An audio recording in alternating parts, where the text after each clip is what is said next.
Today we're going to do some ground testing of Barry, the GB.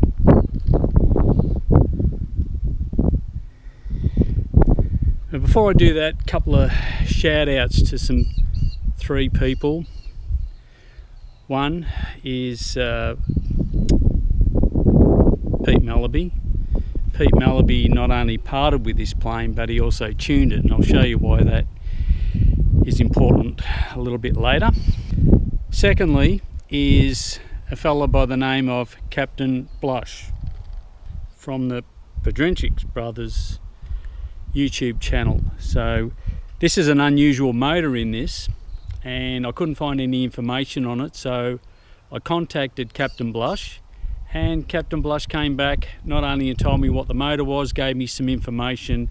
He has exactly the same thing, and it's basically a 50cc motor, and I was able to source the right props and get all the right setup for it. So yeah, Captain Blush, big shout out, big salute, thank you. The third person is Marco Roulade. Marco is a very gifted builder, designer in the RC world. Designs everything from carbon fibre gliders to carbon cubs to 3D printed models. Absolutely gifted, and he designed and built his own GB, which we'll get to in a minute. So this GB, as I said, we've only had one flight on it. I absolutely love this plane. I love the look of it. Flew it once and we had an issue. So this plane is a GB R3, and it was put out by Hobby King around about 2012. The plane is beautiful, but the problem in my opinion is the landing gear. The landing gear is substandard, and when I say substandard, it's a fairly heavy plane, and this is the landing gear. These uprights here, these two, they look like 6mm pins. There's holes in the wing, and they locate in the wing, and then there's some channels in the wing that actually has these locate in, and then there's a bracket that holds it in place, and then it comes up through these two arms here, joins together. You can see this one's bent, joins through here, and yeah. So the problem with this that I found is the plane being really heavy tends to, well, being top heavy, tends to rock this no matter how hard you set it up. Now, the other issue with this is, you'll see on the plane here that this has a lot of rigging with it. The rigging for this plane is essential. It is actually part of the structural integrity of the plane. It recommends in the manual that you don't fly it without the rigging. Now, the rigging, as far as I'm aware, the rigging actually just holds the landing gear in place, and the top rigging actually counteracts some of the forces that you've pulled into the bottom. But there's nothing connecting the top here, so you can actually tighten these up and pull the side out of the plane. If that had a brace between the two in there, it would have been a perfect little truss arrangement, would have been fine. But anyway, it's not there for you to pull it tight and play a G major or a F minor note on. It's just there to support it. But no matter how much I set up the rigging on this, I couldn't stop the wobble on it. And when I flew it, when I came in to land, and unfortunately my camera cut out right at the time, it started beeping right at the time when the plane landed, the whole landing gear just collapsed and ended up basically like that. And some may say it's the way I land, and some may say it's the way I land. But anyway, the issue with this is those 6mm rods run down through there. You're supposed to see that bit of timber there in the center there, that little square, and there's one on the side here that I had to cut that piece out to get the wheels off. That's supposed to have screws in it to take that section down there. But for some reason that wasn't like that. I didn't have the manual. What I did is I made up an aluminium bracket. I sandwiched it on there, stuck it out the side, and I actually held that in place. But no matter how much you tighten this up, and these cables here are 1 millimeter, there's 1.5 millimeters on the W on the lower side. No matter how much I tighten them up, this whole thing would still wobble. Now you can see inside here that even the previous owner had tried to counteract that wobble with expander foam, trying to stiffen that up, and it hadn't worked. So in my opinion, this was flawed from the start. So fast forward, I crashed the plane, the landing gear retracted like it shouldn't have done, and plane was basically grounded. So I'm watching YouTube and I noticed that Marco Rolo designed and built his own GB.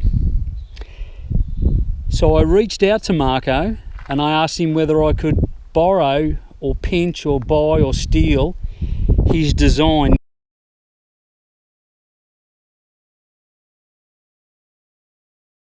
Now Marco agreed to share that. All his files for all these planes are on his website. You can download all the files, the STL files, the engineering files that he's done, make your own. So what I did is I printed out the lower section, which I'll go around and show you a bit later. I then drew out the dimensions of this in regards to those centres, that distance, where that should be in regards to that, triangulated all that in Fusion, so I had a template to go off, and lo and behold, that's exactly the same as that. So if you have a look at the sections there, it's got shock absorber, the wheel and the strut. So here we are with the underside. Now Marco's design, his tubes went up and formed part of the, or connected to the strut, or the main wing spar. I couldn't do that, so I had to design my own brackets. But the bottom section here, you can see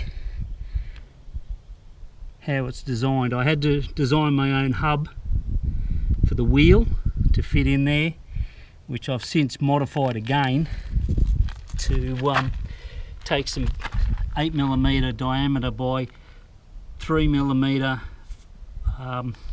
thick bearings with a 4mm hole, and there'll be 2 of them per hub, half. So there'll be 4 bearings in there, but at the moment it's just sitting on screws. I had to mount my shock absorbers upside down because they wouldn't fit the other way. So, but anyway, they are 60 kilograms down to 10 kilograms, and you adjust the tension of this spring, gives you a heavier shock absorber. I've set that at the lowest setting, and it's still plenty for this plane. Now these actual tubes here run up. There's a hard section of timber here, which takes the old wing. These tubes here run up and sit on that hard surface. So technically these brackets here don't do anything other than hold the landing gear in place, but when the plane comes in to land, all the compression is transferred into the underside plate here. So this bolt here that holds that to that, and that bolt there that holds that to that, doesn't have any stress on it. So you can see there, that's the wheels, the landing gear. And if you have a look at this, this is what it looks like when you, so that to me is a lot better. So the whole idea today is we'll look at putting some petrol in it. We're not going to fly, it's too windy. Wind is coming from that blue bucket there.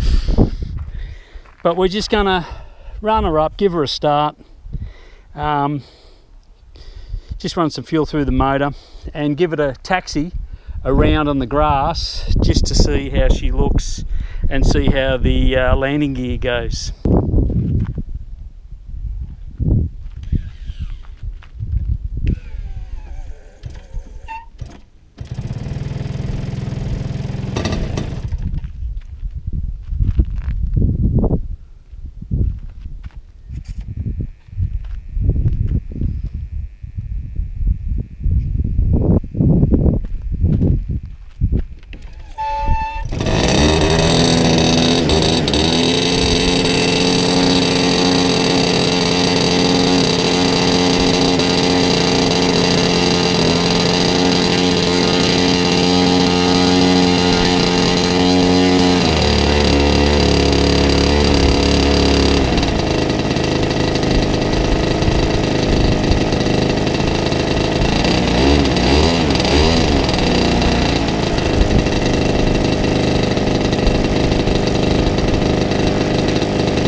You watch when she gets out in that wind, she'll just point straight left.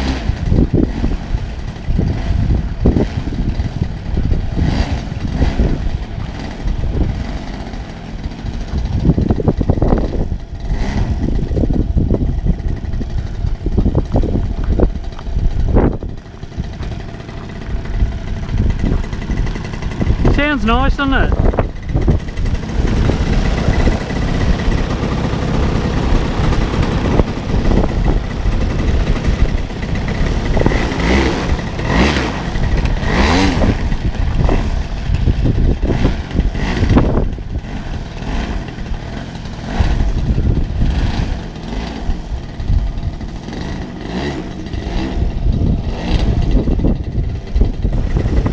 That's into the wind.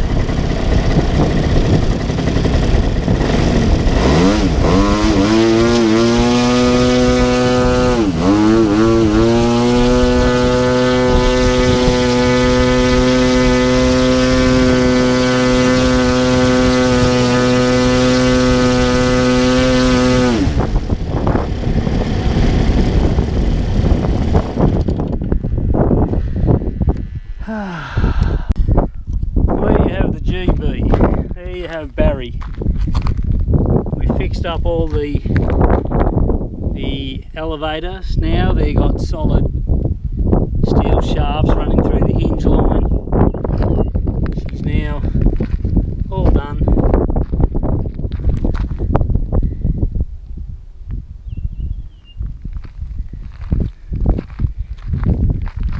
Here's the gear. There's the bracketry. I'll put some photos of the bracketry up. If you're asking what these are, and they may look familiar, these are, this is what you hang your pictures on your wall. They're 10 kilograms force. These little guys here are 6. So, bar of soap for the CG, 50cc motor. Even got a survey for the choke. We'll shut the choke off. There's the wheels. There's the gear.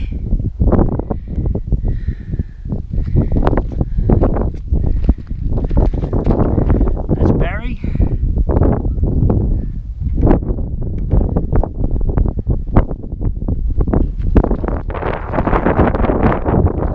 What I had to do, because it's only rated for a 30cc motor, I put a piece of carbon fibre on here because all this was vibrating, and I epoxied all this. So all this has been epoxied in, because this, nice and warm, this was all wobbling about, so she's now super super tight.